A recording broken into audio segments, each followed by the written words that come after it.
नमस्कार दोस्तों। हम चौधरी देवीलाल पार्क पे हो रही अनैतिक गतिविधियों के बारे में चर्चा करने के लिए कांग्रेस के ऑफिस में मिस्टर राजेंद्र जून जी से मिलने के लिए पहुँचे। तो सर वहाँ पे मौजूद नहीं थे, वहाँ पे कुछ कार्यक्रम चल रहे थे।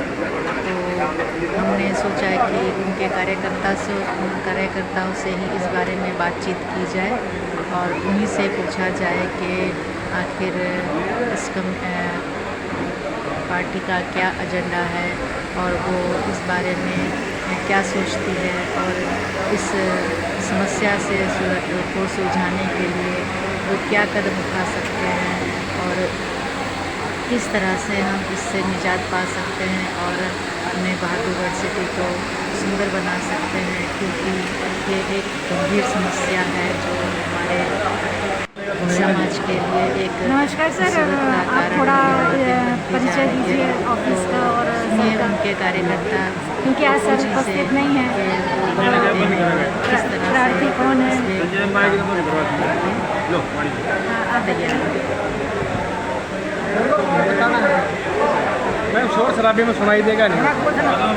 कोई बात नहीं, आप बताइए जो सर बताएंगे। कोई बात हाँ, प्रार्थी कौन खड़े हुए हैं, उनका क्या एजेंडा है, उनका नाम क्या हमारे है? प्रार्थी हैं जो राजेंद्र सिंह जून कांग्रेस पार्टी से खड़े हुए हैं। हाथ का उनका निशान है, 3 नंबर बैलेट पे मशीन में उनका निशान है।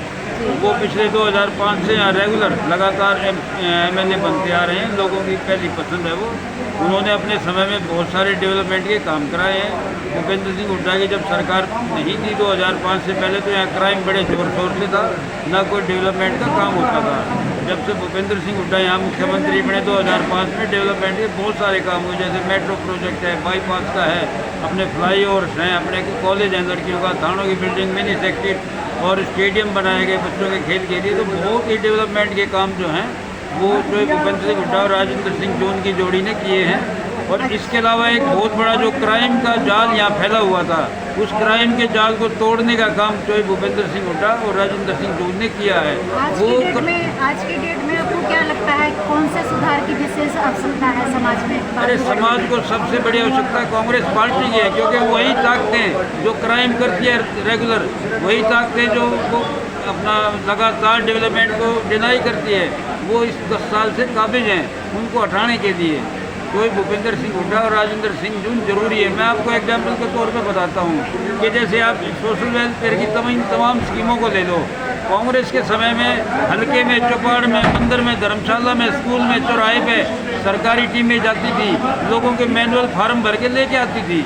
इस सरकार ने सारी की सारी स्कीमों को पोर्टल में घुसेड़ दिया है। पोर्टल का ना पोर्टल वालों को ज्ञान है, ना पब्लिक को ज्ञान है। चाहे बुढ़ापा पेंशन की बात हो, चाहे बीपीएल की बात हो, चाहे बच्चों की फीस माफी की बात हो, चाहे कोई और इशू हो, चाहे किसानों के मुआवजे की बात हो, तो इस पोर्टल से सारा समाज, सारा हरियाणा त्रस्त है। इस पोर्टल को उखाड़ने का ही सबसे बड़ा वादा भूपेंद्र सिंह हुड्डा कर रहे हैं। ना प्रॉपर्टी आईडी हो रहेगी, ना फैमिली आईडी रहेगी। फैमिली आईडी में 2-2 साल के बच्चों की इनकम 50-50 हज़ार रुपये एनुअल शो कर रखी, तो टोटली फॉल्स है। कांग्रेस का सबसे बड़ा वादा है कि इन पोर्टलों को समंदर में दफन कर दिया जाएगा। इसलिए तो भूपेंद्र हुड्डा, राजेंद्र हुड्डा बहुत ज़रूरी है इसके लिए। सर, अगर एक आम नागरिक के तौर पे मैं कुछ सुधार के लिए उम्मीद करूं और प्रार्थना करूं, हाँ जी, हाँ जी। तो क्या हम उम्मीद कर सकते हैं कि सर हमारी बात सुनेंगे? हाँ, यस, सुनेंगे? ऑफ कोर्स, क्यों नहीं सुनेंगे। हाँ, तो एक छोटी सी एक मिनट प्लीज मिलूंगा। डेमोक्रेटिक राइट है। जब देश गुलाम था तो डेमोक्रेटिक राइट नहीं था लोगों के पास। संविधान सभाएं तब भी बनती थी, लेकिन वोट का राइट जो है कुछ चुनिंदा टैक्स पेयर और बड़े जेलदार, बड़े जमींदारों के पास होता था। बहुत से कामों में तो एक भी वोट नहीं होती थी। लेकिन कांग्रेस ने अम्बेडकर की रहनुमाई में संविधान बनाया, सबको वोट का राइट दिया। आपकी वोट, मेरी वोट, सुरेंद्र की वोट, वर्मा जी की वोट, पूरी बेचने वाले की वोट, खाना बेचने वाले की, सफाई वाले की वोट, सबकी बराबर है, सबकी एक गिनती होती है। अगर डेमोक्रेसी में जनता को डिनाई किया जाएगा तो जनता 5 साल बाद उसके सिर तले ना पाँव पर कर देगी। तो सर, क्या आप ये मानते हैं कि हम अगर अच्छे कर्म करेंगे तो पब्लिक हमारे साथ रहेगी, वोट की गिनती भी अपने आप ही बढ़ जाएगी? मानते हैं इस बात को? मानते हैं। तो सर, हम एक छोटी सी चीज़ आपसे चाहते हैं कि हमारे नगर में देवीलाल पार्क तो आपने देखा है, जी हाँ, देखा। उसके बारे में आप खुद ही 2 लाइन बोलिए। हाँ, देवीलाल पार्क की सफाई व्यवस्था और वो एक मतलब लो लाइंग एरिया में है, उसमें बरसात के दिनों में पानी भर जाता कितने है। लंबा इलाका है उसमें देवीलाल पार्क का? कम से कम भी 1 किलोमीटर का है वो, और 1 किलोमीटर लेंथ का है। और ताऊ देवीलाल जी की विशेषता क्या रही है जिन्होंने ताऊ बनवाया? देवीलाल जी जो है हमारे सम्मानित बुजुर्ग थे, उन्होंने हरियाणा में बुढ़ापा पेंशन की स्कीम चलाई थी। ऑल ओवर वर्ल्ड सबसे पहले बुजुर्गों को सम्मान देने का काम तो देवीलाल जी ने किया था। और हमारी कांग्रेस पार्टी जो है आज वादा करती है कि बुजुर्गों का सम्मान जो है 6,000 रुपये महीना पेंशन देकर किया जाएगा। तो सर पिछले 1 घंटे से मैं इस वक्त देवीलाल पार्क में थी। मैंने देखा कि वहाँ पे बहुत ज़्यादा मतलब करप्शन और प्रदूषण फैला हुआ है, जी हाँ। जो कि बिहार या यूपी के जो लोग आके वहाँ सड़कों पे खाट डाल करके निवास कर रहे हैं और बच्चे भीख मांग रहे हैं और कूड़ा फैला रहे हैं, अशिक्षा भी है, सेक्स वर्कर खुलेआम घूम रही हैं। तो मैं पिछले 1 घंटे से वहाँ पे वॉच कर रही थी और मैंने सबके इंटरव्यू भी लिए हैं। तो क्या आपको लगता नहीं है कि ये देवीलाल पार्क हमारे बहादुरगढ़ की एक शान है? तो इसकी साफ सफाई और इसमें प्रशासन बना रहे और ये सुंदर रहे, आप नहीं चाहेंगे?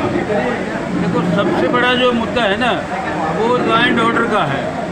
लॉ एंड ऑर्डर जब तक क्रिएट नहीं होगा, लॉ एंड ऑर्डर जब तक बिल्कुल करेक्ट नहीं होगा, तब तक ये समस्याएं आती रहेंगी। हरियाणा में अगर कांग्रेस की सरकार बनती है तो सबसे पहले सुरक्षा और लॉ एंड ऑर्डर पर ध्यान दिया जाएगा। जो बदमाशी, जो सरेआम राहदारी, जो मर्डर, जो चेन स्नैचिंग, जो ये अपना पैसा मांग के अवैध उगाही करते हैं, इन सब के सबका इलाज किया जाएगा। और ये सारी समस्याओं की जड़ जो है ना, ये अपना क्राइम है और क्राइम में लॉ एंड ऑर्डर है, इसको सबसे पहले दुरुस्त किया जाएगा। नमस्कार मैम, परिचय दीजिए प्लीज़। नमस्कार मैम, मैं रवीना कुमारी AICC टीम से हैं हम लोग। यही पार्टी ने ड्यूटी के लिए भेजा है। जी मैम। मैम मैं एक आम नागरिक के तौर पे अगर कोई समस्या चाहूँगी कि कांग्रेस पार्टी इस पे थोड़ा सा ध्यान दे, तो यहाँ मैं देख रही हूँ कि बहुत बड़े बड़े महान लोग भी बैठे हैं और सर का नाम भी मैंने बहुत सुना है कि बहुत बड़े समाज सेवी हैं जो अभी इलेक्शन लड़ रहे हैं। तो मैं इसीलिए बहुत लोगों से पूछ करके आई हूँ कि मैं इस समस्या को लेके किसके पास जाऊँ। तो रेफरेंस के तौर पे मैं यहाँ आई। तो समस्या मात्र इतनी है कि एक जो देवीलाल पार्क है हमारे शहर की शान है।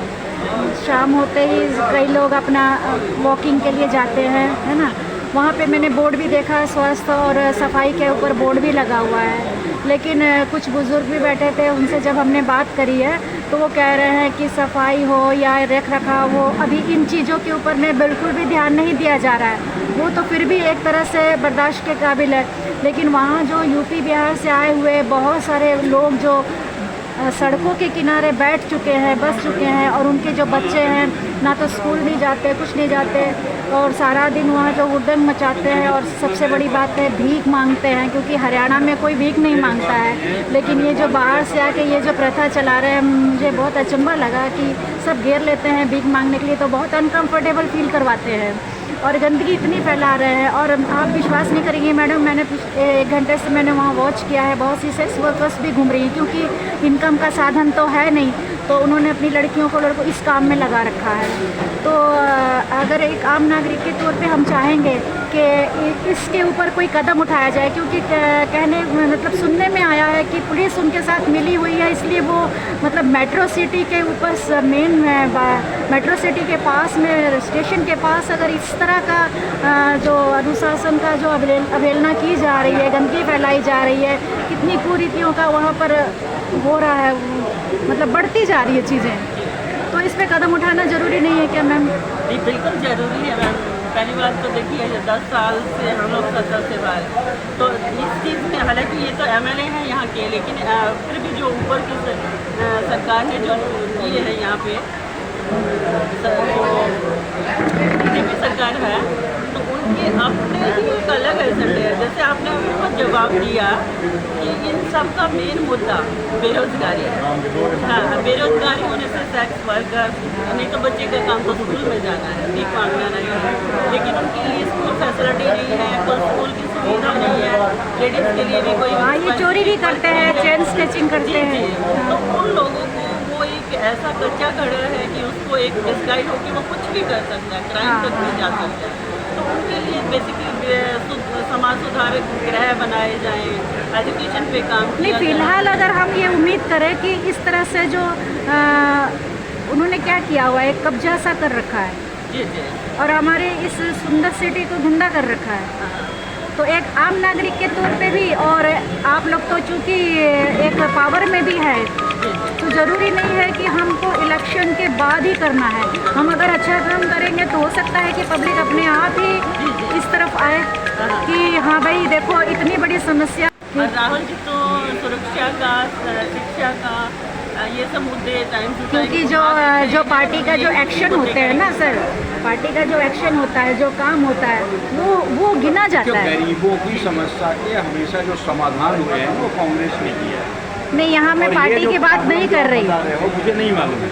कोई बात नहीं, मैं पार्टी की बात नहीं। ये चीज़ें मैंने पढ़ा है। हाँ, मैं तो अभी जस्ट वहाँ से सबका इंटरव्यू भी लेके आई हूँ। बस ये उम्मीद करता है एक आम नागरिक के तौर पे, किसी पार्टी को लेके नहीं बोल रही हूँ। मैं चाह रही हूँ कि अगर आपके हक में है बातें, अगर आप ये कर सकते हैं कि ये जो कंसर्न डिपार्टमेंट है उसको आप ये कह सकते हैं कि ये हम बर्दाश्त नहीं करेंगे, हमारे शहर को इस तरह कोई गंदा करे। नहीं करेंगे मैडम, ये बर्दाश्त करने की चीज़ ही नहीं है। लेकिन यहाँ पे इसके ऊपर रूट कोज के ऊपर काम करने की जरूरत है। वो माइग्रेशन कहाँ से बढ़ रहा है? किस सर, डिस्ट्रिक्ट से? माइग्रेशन बढ़ भी रहा है, जो भी है एक व्यवस्थित चीज़ों, व्यवस्थित ढंग से होनी चाहिए चीज़ें। आपके घर में आके 10 आदमी ज़बरदस्ती घुस जाएंगे तो आप एक्शन लेंगे ना, गंदा करेंगे आप एक्शन लेंगे ना। हम उसी एक्शन ये हमारा ही घर है। तो जैसा कि सुना आपने कांग्रेस के कार्यकर्ताओं को बाहर की फेंकेंगे। इस बारे में क्या राय है, क्या विचार है और वो किस तरह से इस मुद्दे पे काम ठीक है, हम करने उम्मीद के करते लिए हैं कि मैडम अपना कि इस पे पक्ष रखते हुए नजर आए। तो खैर हमने बात रख दी है, अब देखने वाली बात ये होगी कि कब इस पे कार्रवाई होती है, कब प्रशासन इस पे ध्यान देता है। तो आगे भी इसी तरह से क्योंकि अन्य उसमें क्या नेताओं होगा, का आप पक्ष सुनने के लिए जनता की नज़र में एक अच्छे नेता के रूप में उभर के आएंगे कि देखो ये जमीनी लेवल पे काम करते हैं। समाधान करने के लिए धन्यवाद हम मैडम। सदैव अपनी आवाज़ उठाते रहें। धन्यवाद।